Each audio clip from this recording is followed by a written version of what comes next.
Por favor, dispóngase a estudiar la Biblia. Un saludo cordial para todos los que están aquí, para los que nos están viendo a través de las redes sociales.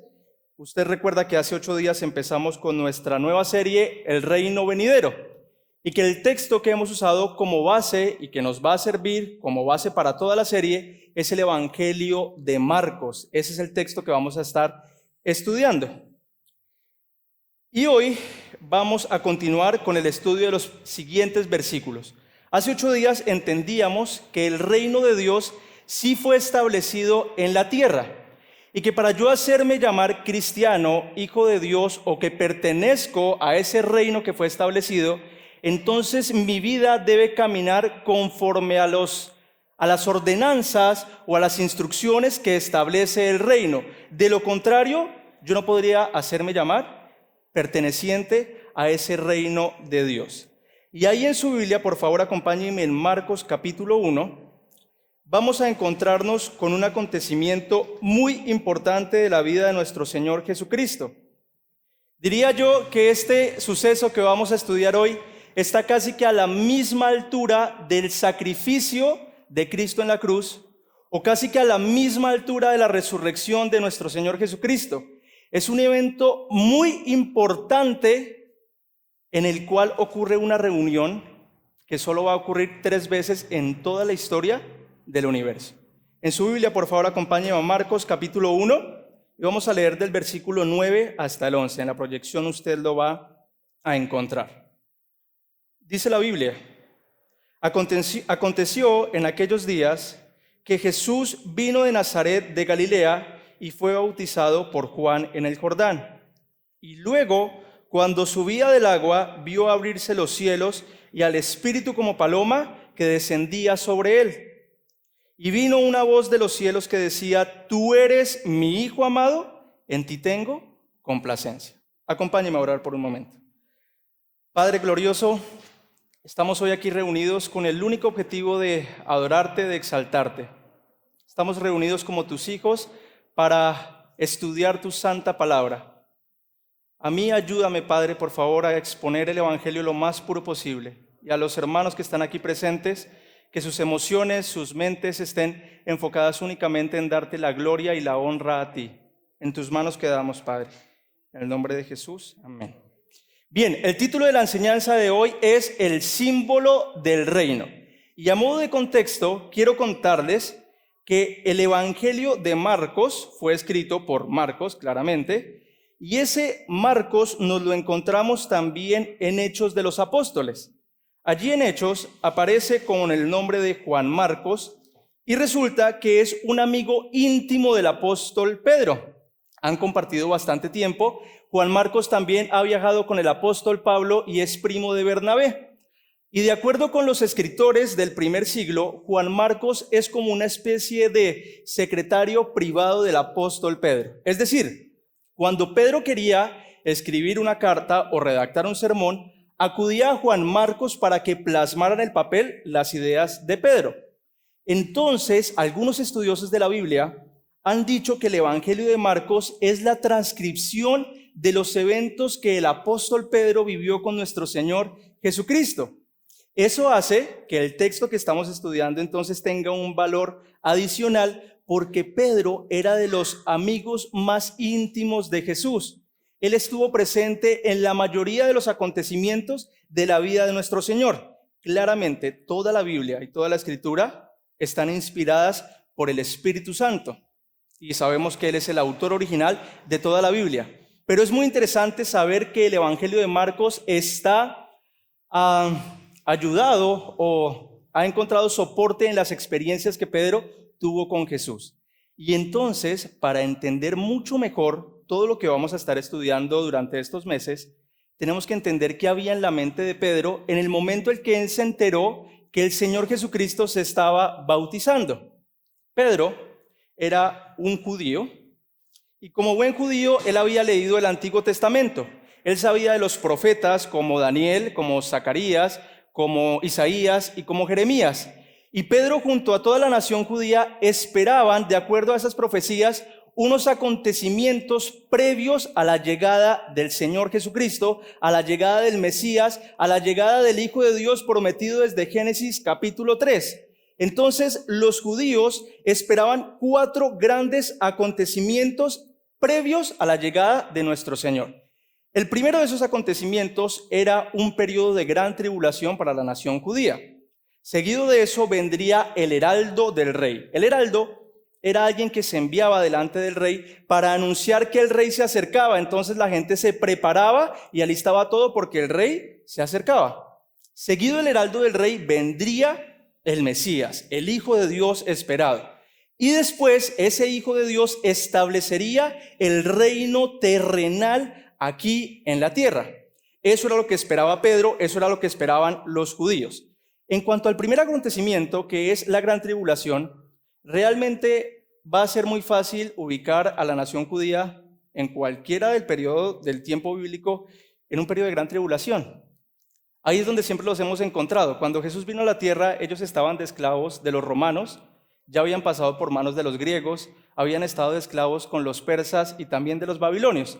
Así que ubicar a la nación judía en un periodo de gran tribulación realmente no sería muy difícil. Pero las alarmas del pueblo judío se encendieron cuando en el río Jordán aparece un hombre de aspecto extraño, vestido con ropa de pelo de camello, con un cinto extraño, con una enseñanza distinta a la que toda la nación había escuchado alguna vez, y le estoy hablando de Juan el Bautista.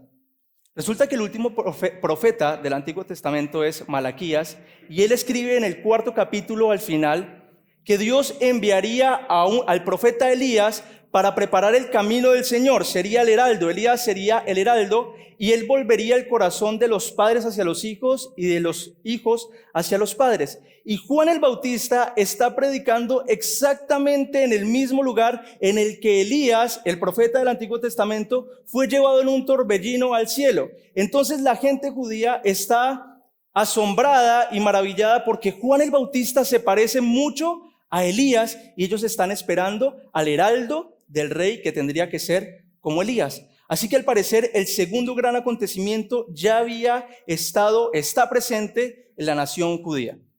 Y se confirma aún más cuando Juan el Bautista está en el río Jordán y está bautizando, y está la multitud alrededor de él, y entre de todas las personas se acerca un hombre, y Juan levanta la voz y dice: he ahí el Cordero de Dios que quita el pecado del mundo. Juan venía diciendo: viene tras de mí uno del que yo no soy digno de desatar ni siquiera la correa del calzado. Viene tras de mí uno que es más importante que yo, y en escena aparece Jesucristo, Jesús. Jesús, al parecer, era el tercer gran acontecimiento que esperaban los judíos, el Mesías prometido. Y Jesús aparece y empieza a sanar gente, empieza a alimentar a las personas, a ayudarlos a solventar sus necesidades físicas aquí en la tierra. Y al parecer ese es el tercer gran acontecimiento. Pedro estaba esperando a un Mesías que hiciera exactamente eso y que al final, ¿qué haría? Establecería su reino terrenal aquí en la tierra. Pero había algo que no encajaba con nuestro Señor Jesucristo, y es que Jesús empezó a predicar que el Hijo de Dios tendría que morir para que todo aquel que en él crea no se pierda, mas tenga vida eterna. ¿Cómo es que el Hijo de Dios, el profeta esperado por tanto tiempo, ahora vendría a la tierra y tendría que morirse? ¿Dónde está el cuarto gran acontecimiento? ¿Dónde está el establecimiento del reino? Y Pedro tendría que esperar hasta la muerte de nuestro Señor Jesucristo y hasta su resurrección para volverlo a ver a Jesús y entender que Jesús sí estableció su reino aquí en la tierra, pero Él no vino a solventar las necesidades básicas del pueblo judío. Él vino a solucionar el problema más urgente de toda la humanidad, y es la esclavitud al pecado. Toda la humanidad estaba esclava al pecado, y Jesús viene a través de su muerte en la cruz y su resurrección y redime a todo aquel que crea en Él de su esclavitud al pecado.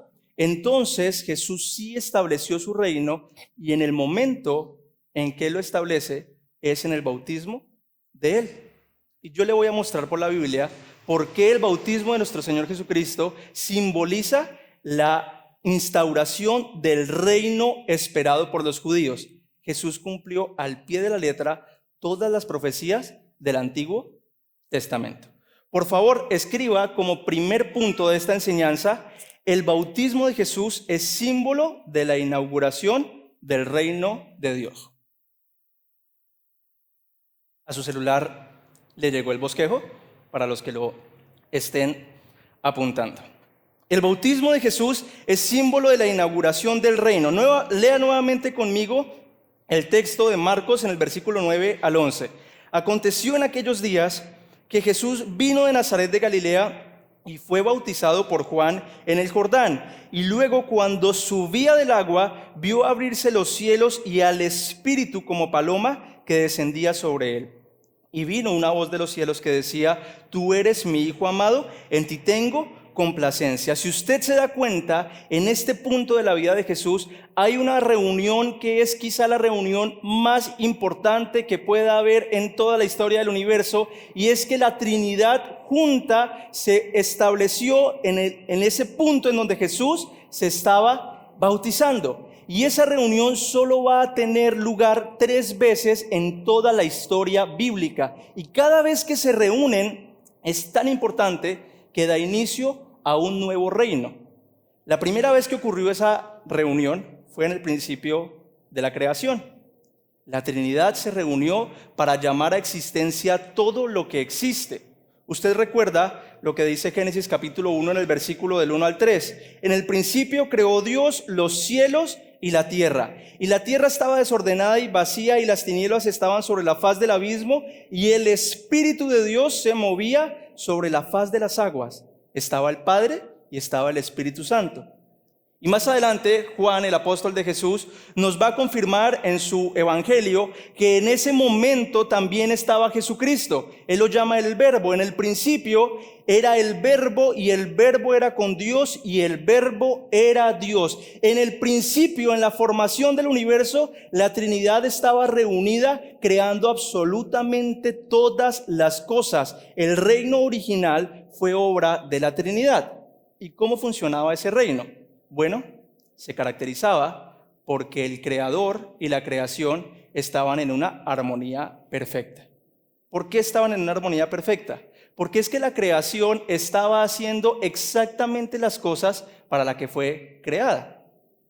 Todo lo que existe en el universo ha sido creado con el único objetivo de darle la gloria y la honra y el honor a Dios. No hay ningún objetivo por fuera de ese, y ese nos incluye a nosotros. Si usted tiene esa pregunta existencial: ¿cuál será el propósito de mi vida? ¿Para qué habré sido creado? Le tengo la respuesta. Usted fue creado con el único objetivo y sin ningún otro objetivo de darle la gloria y la honra y el honor a Dios. No hay ningún objetivo distinto para la creación que es. Y mientras que la creación estuvo haciendo las cosas para las que fue creado, había una armonía y había un reino establecido funcionando. Pero Dios permitió el pecado. Usted se acuerda que Adán y Eva pecaron. ¿Usted nos ha hecho esta pregunta? Yo creo que esta pregunta es la más frecuente en los grupos de jóvenes. ¿Por qué Dios permitió el pecado? Si se supone que Dios es soberano y lo sabe todo desde el principio hasta el final, ¿para qué permite el pecado y sencillamente no se ahorra el dolor de cabeza de mandar a su hijo a la cruz a morir y se ahorra todo lo que hemos vivido? Bueno, hay una respuesta bíblica preciosa para entender por qué Dios permitió el pecado, por qué Dios permite la interrupción de su reino original. Resulta que nuestro Dios sabe que dentro de sus atributos está ser un Dios perdonador. Dentro de sus atributos está ser un Dios de misericordia, un Dios de paciencia y un Dios de gracia. Pero tú no puedes mostrar ni perdón, ni misericordia, ni paciencia, ni gracia si no hay una falta para aplicar esos atributos en algo. Entonces Dios permite el pecado para que a través de Cristo en la cruz fuese mostrado toda la gama de atributos perfectos de nuestro Dios en Cristo en la cruz. Porque es que Cristo en la cruz es la máxima expresión de perdón, de misericordia, de bondad y de paciencia que hay en el universo. Cristo en la cruz nos muestra la gama completa de esos atributos que el universo no conocía de Dios. En Cristo nosotros podemos saber que Dios perdona, que Dios es misericordioso y que Dios es bondadoso. Entonces, el objetivo del pecado al inicio de la creación es que Cristo venga y revele al Padre a toda la creación. Si no fuese por Cristo, no tendríamos forma de conocer esos atributos divinos de nuestro Dios. Entonces Cristo viene y ahora va a establecer el nuevo reino. Ve, el nuevo reino es obra de la Trinidad. Y entonces entra en función ahora el reino que ha establecido nuestro Señor Jesucristo y que tiene su principio en el bautismo, donde la Trinidad se reúne y fundan ese nuevo reino. Y aparece una nueva palabra que es la redención. ¿Qué es redención? Usted tiene puntos en su tarjeta del éxito, usted va al éxito y usted redime sus puntos para cambiar eso por algún electrodoméstico. Redención es cambiar una cosa por otra. Literalmente, Cristo en la cruz se cambió por nosotros. Él nos sustituye. Hay un cambio, hay una redención porque Cristo nos reemplaza a nosotros en la cruz. Porque la paga del pecado es muerte y nosotros merecíamos la cruz, pero Cristo viene y paga esa condena que nos tocaba a nosotros en la cruz del Calvario. Entonces ahora el nuevo reino funciona de la siguiente manera. El Padre planea la redención. Desde el principio de la creación, Dios sabía que iba a permitir el pecado y que Cristo iba a morir en la cruz. Y Él sabía todos esos acontecimientos al pie de la letra. Mire lo que dice Efesios capítulo 1 en el versículo 4. Según nos escogió en Él antes de la fundación del mundo para que fuésemos santos y sin mancha delante de Él. ¿Desde cuándo el Padre planeó la redención? Desde antes de la fundación del mundo. Él ya sabía quiénes eran los que íbamos a creer en su Hijo Jesús. Y entonces en escena aparece el Hijo y obra la redención. El versículo 5 de Efesios dice: en amor, habiéndonos predestinados para ser adoptados hijos suyos por medio de Jesucristo. El Padre planea la redención y el Hijo voluntariamente se ofrece para obrar esa redención en la cruz. Y aparece la tercera persona de la Trinidad aplicando en nosotros esa redención de una forma perfecta. El Espíritu Santo aplica la redención. Hay algunas personas que creen que nosotros no creemos en el Espíritu Santo, que sencillamente nosotros hemos quitado al Espíritu Santo de la Biblia y que ya no creemos en Él. Eso es mentira. Nosotros necesitamos al Espíritu Santo, es vital para nuestra vida como cristianos. Si no fuera por la obra del Espíritu Santo en nuestra vida, jamás podríamos hacernos llamar cristianos, porque Él es quien nos asegura nuestra salvación en el día final. Él es quien nos convence de pecado. Él es quien nos hace creer en la obra perfecta de su Hijo, del Hijo Jesucristo. Mire lo que dice Juan capítulo 16 en el versículo 7 y 8. Pero yo les digo la verdad, está hablando Jesús. Les conviene que yo me vaya, porque si no me fuera, el Consolador, que es el Espíritu Santo, no vendría a ustedes. Mas si me fuere, se los enviaré. Y cuando Él venga, convencerá al mundo de pecado, de justicia y de juicio. Si el Espíritu Santo no hace una obra en usted, usted nunca va a sentir la necesidad de arrepentirse de sus pecados. Si el Espíritu Santo no hace una obra en usted, usted nunca va a ser justificado y nunca va a ser salvado del juicio. Necesitamos al Espíritu Santo, que es quien está hoy aquí en la tierra. Pero no está en un templo físico. El Espíritu Santo ahora mora en el cuerpo de los creyentes. Hoy os ignoráis que sois templo del Espíritu Santo. Ahora el Espíritu Santo vive dentro de nosotros y es quien nos convence todos los días de pecado y es quien nos alinea todos los días hacia la voluntad de Dios. Ahora, le pregunto, ¿cómo hace usted para identificarse con el nuevo reino de Dios? ¿Qué tenemos que hacer nosotros para mostrar que pertenecemos al reino de Dios, al reino que fue establecido a través del bautismo? Y ese es el título de la enseñanza, el símbolo del reino. Tenemos un símbolo que nos identifica con el reino de Dios y es el bautismo. Mire la idea central de esta enseñanza. El bautismo Es el símbolo visible de que somos parte del reino de Dios. Así como Jesús se bautizó, nosotros también debemos bautizarnos porque es el símbolo visible de que somos parte del reino de Dios.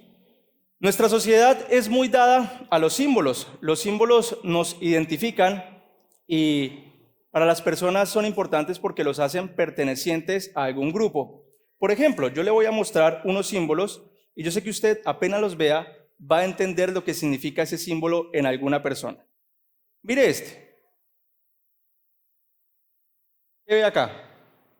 Unas argollas de matrimonio. Cuando usted ve una persona que tiene una argolla de matrimonio en el dedo anular, usted sabe que esa persona pertenece a un hogar, pertenece a un matrimonio. Es un símbolo de que él pertenece a ese hogar y ese símbolo tiene ciertas responsabilidades. Usted sabe que al tener esa argolla acá ya no puede estar coqueteando con cualquier mujer o con cualquier hombre, porque es que es un símbolo que representa el hogar. Mire este. ¿Lo ha visto alguna vez? ¿Lo ha visto pegado en los taxis, en la parte de atrás de los taxis? Ese es un pescadito que los cristianos en el primer siglo utilizaban para identificarse como cristianos. En esa época los estaban buscando para matarlos o para expulsarlos de sus casas, de sus sinagogas, entonces ellos corrían un riesgo constante de que en todo momento estaban en persecución. Así que ellos idearon ese simbolito y lo cargaban en alguna parte de su cuerpo, y cuando iban caminando y se encontraban con una persona, mostraban ese símbolo, y si la otra persona también lo tenía, entonces significaba que era cristiano y que podían tocar los temas de Cristo con esa otra persona. Pero si la otra persona no tenía ese símbolo, callado, no podía hablar de esos temas porque podían expulsarlo. Mire este último símbolo. La bandera de Colombia. Cuando nosotros vemos esa bandera ondeando fuera del país, nos sentimos orgullosos porque es que nosotros nos sentimos representados por esa bandera. Y cuando suena con el himno nacional, ¡ah, qué bonito!, ¿no? Hacemos parte, es nuestro patriotismo, es un símbolo que nos representa. Pues bien, el bautismo representa que una persona hace parte del reino de Dios, es el símbolo visible. Y tener el bautismo, aplicar al bautismo, hacer un bautismo, conlleva ciertas responsabilidades y yo se las quiero mostrar el día de hoy. Acompáñenme en su Biblia, por favor, a Romanos capítulo 6. Romanos capítulo 6. Esta carta la escribió Pablo. Y Pablo viene hablando en el capítulo 5 acerca de la relación que hay entre el pecado y la gracia de Dios.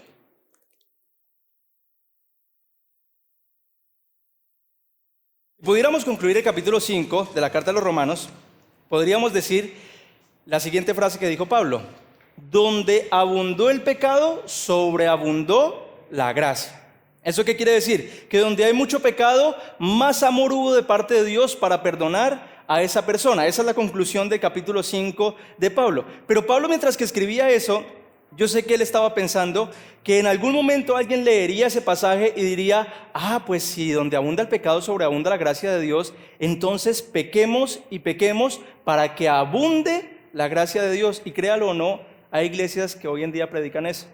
Pequemos para que abunde la gracia de Dios. Mentira. Y Pablo va a corregir, a ajustar esa definición antes de que caigamos en malas interpretaciones, y lo va a hacer en el capítulo 6, ajustando eso, tocando también el punto del bautismo de un cristiano. Lea conmigo del versículo 1 al versículo 4, por favor.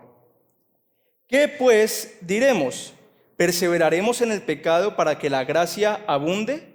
En ninguna manera, porque los que hemos muerto al pecado, ¿cómo viviremos aún en él? ¿O no sabéis que todos los que hemos sido bautizados en Cristo, hemos sido bautizados en su muerte? Porque somos sepultados juntamente con él para muerte por el bautismo, a fin de que como Cristo resucitó de los muertos por la gloria del Padre, así también nosotros andemos en vida nueva. Como segundo punto, escriba, por favor, nuestro bautismo es símbolo de que pertenecemos al reino de Dios. Mire, en la época antigua, en el primer siglo de la iglesia cristiana, bautizarse implicaba ciertos riesgos. El que se bautizaba era porque realmente creía en Dios. Para usted bautizarse, usted primero debe arrepentirse, creer y cambiar su estilo de vida. El bautismo viene después. Y resulta que para usted creer, arrepentirse y cambiar su estilo de vida, primero la Trinidad tiene que hacer una obra dentro de usted, porque usted por su propia cuenta no se va a arrepentir de sus pecados. Así que viene Dios y lo convence del pecado, lo convence de que usted está por mal camino y hace que usted se arrepienta. Dios hace la obra completa y fruto de la obra que Dios hizo en nosotros, entonces nosotros nos bautizamos. Y en la época antigua, en el primer siglo de la iglesia, bautizarse implicaba que si usted se bautizaba por seguir a Cristo, lo podían expulsar de la sinagoga, lo podían apedrear por creer en Jesucristo. Usted pasaría hambre, porque en esa época, si usted creía en Jesús, entonces sencillamente no le darían trabajo en ningún lugar. Así que la persona que se bautizaba en ese entonces era porque realmente creía en la obra de Jesucristo en la cruz y estaba dispuesto a dar su vida por eso. Pero hoy en día el bautismo se ha convertido en una moda y la iglesia se bautiza, algunas personas se bautizan porque todos los demás se están bautizando. Como llegó la época de los bautismos, entonces yo también me voy a bautizar. Y entonces hemos perdido la responsabilidad que implica portar el símbolo del bautismo. Mire, familia cristiana, como punto A, el bautismo testifica la obra de Dios en nuestra vida. Y la obra de Dios no es que usted se va a llenar de plata. La obra de Dios no es que usted va a tener salud perfecta en todo momento. La obra de Dios es que le muestra que usted está en condición de pecado y que le lleva a creer en Cristo en la cruz y que el Espíritu Santo luego entra en su vida y usted ahora es salvo por la eternidad. La obra de Dios es la reconciliación de su alma con Dios. Esa es la obra de Dios y es más que suficiente, porque por la eternidad vamos a estar juntamente con Él. Por eso el bautismo testifica la obra de Dios en nuestra vida. No podemos perseverar en el pecado. Aquel que se bautiza no puede insistir en los mismos pecados, porque es que el que peca y nunca se arrepiente es porque nunca la Trinidad ha hecho una obra en él. No puede haber santificación de una persona si primero no hay justificación de parte de Dios. Examínese, preocúpese por su estado. Si usted está pecando todos los días sin ningún sentimiento de arrepentimiento, entonces es porque Dios no ha entrado en su vida. Dios no ha resucitado su espíritu y usted necesita urgentemente que Dios venga a su vida, resucite su espíritu para que usted pueda creer, arrepentirse, cambiar su estilo de vida y después sí, bautizarse. Familia cristiana, el bautismo no salva a nadie. El bautismo simplemente es un símbolo. Es decir, cambio la frase. Pueden haber personas en la iglesia bautizadas que derechito pueden irse para el infierno con su bautismo encima porque nunca se han arrepentido de su pecado. Es urgente que nosotros nos arrepintamos de nuestros pecados. Mire lo que dice Pablo: perseveraremos en el pecado para que la gracia abunde. En ninguna manera, porque los que hemos muerto al pecado, ¿cómo viviremos con él? ¿Sabe qué hace el Padre? En el momento en que usted cree en Cristo, usted es unido al cuerpo de Cristo. Y como Cristo pagó en la cruz los pecados de las personas, entonces usted es unido a ese cuerpo de Cristo en la cruz y sus pecados son sepultados juntamente con el cuerpo de Cristo, porque al cuerpo de Cristo le son imputados todos los pecados que usted y yo hemos cometido. En el momento en que usted cree, a Cristo le son imputados esos pecados y usted ya es muerto al pecado delante de los ojos de Dios. Usted no va a dejar de pecar, eso téngalo por seguro, pero tiene que perseverar por alejarse del pecado. Delante de los ojos de Dios usted ya está justificado, pero usted tiene que alejarse del pecado, tiene que hacerlo. Punto B, testifica que seguimos a Jesús. Mire lo que dice el versículo 4 del capítulo 6 de Romanos. Porque somos sepultados juntamente con Él para muerte por el bautismo, a fin de que como Cristo resucitó de los muertos por la gloria del Padre, así también nosotros andemos en vida nueva. ¿Qué simboliza el bautismo? Exactamente lo mismo que le ocurrió a Cristo en la cruz. Usted va a bajar a las aguas y en esas aguas usted va a simbolizar que su cuerpo pecaminoso es ahogado o sepultado, y que en el momento en que usted se levanta de esas aguas, ahora Cristo lo ha resucitado y ahora usted es una nueva persona. Y ahora ese bautismo implica que usted va a seguir a Jesús, testifica que seguimos a Jesús. Una persona bautizada que no amolda su vida a las Escrituras, a las enseñanzas de Jesús, sencillamente su espíritu no ha resucitado y solo se ha echado un chapuzón en una piscina, no es más. Un bautismo genuino tiene que ir acompañado de una vida conforme a lo que enseñan las Escrituras. Cristianos, familia cristiana, si usted no sabe qué enseña Jesús, ¿cómo se puede hacer llamar su discípulo? Si usted no estudia la Biblia en su casa, ¿cómo puede decir que usted es un discípulo de Jesús si usted no tiene ni idea qué enseña Él? Mire, cada 8 días viniendo a la iglesia no es suficiente para conocer a Jesús. Usted necesita pasar tiempo con su Biblia para conocer a Jesús y saber cuáles son sus enseñanzas. Muchos cristianos no tienen ni idea de ningún sermón de Jesús, no tienen ni idea de qué palabras ha dicho Jesús. Eso es peligroso, porque es que nos hacemos llamar cristianos y no tenemos ni idea de qué es lo que enseña Jesús. Punto C, testifica que tenemos vida eterna. Mira el versículo 22 y 23 de Romanos capítulo 6.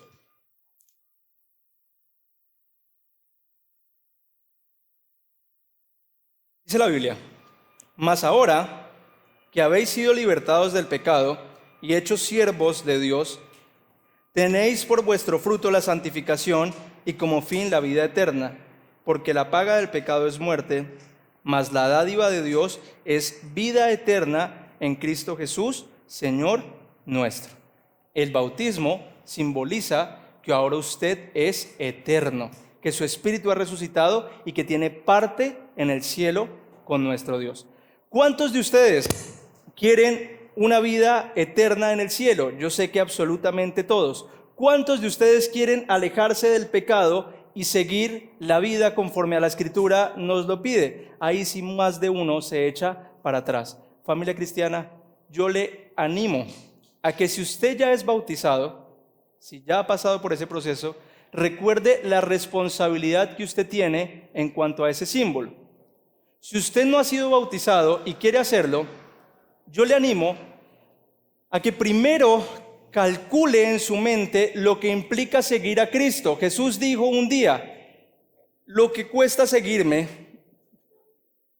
implica que si te metes a ser mi discípulo, no puedes parar en medio del camino, porque si no la gente te va a decir a ti, eso está en Lucas 14, qué vergüenza, tuviste que detenerte en medio del camino de ser mi discípulo, tuviste que detenerte de seguirme a mí en mis enseñanzas. Así que el que no se ha bautizado, yo le invito a que calcule si va a ser capaz de someter su vida a la voluntad de Dios antes de bautizarse.